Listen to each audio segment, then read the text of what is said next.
Hey there everyone, it's Dr. Sarah Andreas. Today we're continuing the series of how to become an effective leader. This is week 5, so welcome back. I'm glad that you've been sticking with me through all these weeks. So my advice today is actually based on some research that I did, and there was one thing that really stood out for me.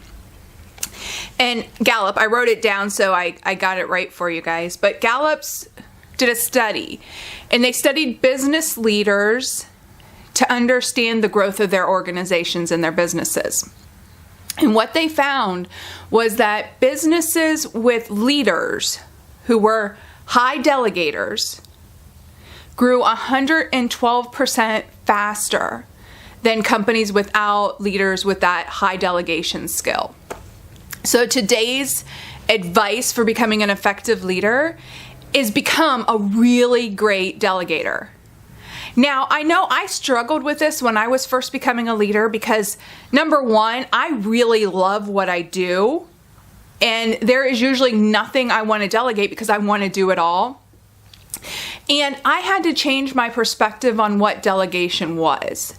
I think a lot of people were like me at the beginning, where I always thought of delegation as giving stuff I didn't like to somebody else to do. Or I thought of delegation as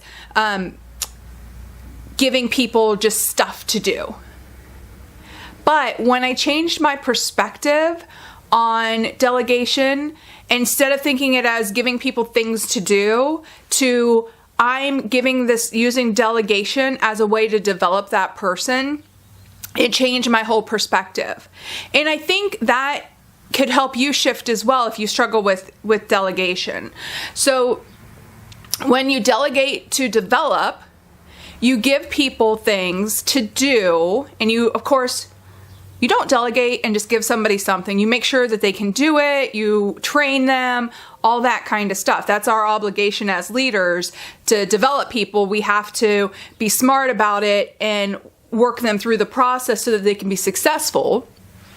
But when you delegate in order to develop people, you give them projects that will help take them to their next level in your organization, maybe even projects that are stretch assignments that are 3 or 4 levels above where they currently are, but can really help them grow.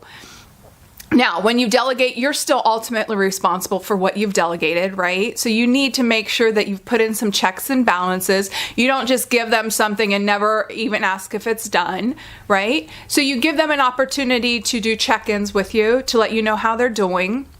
And that's an important piece of leadership development.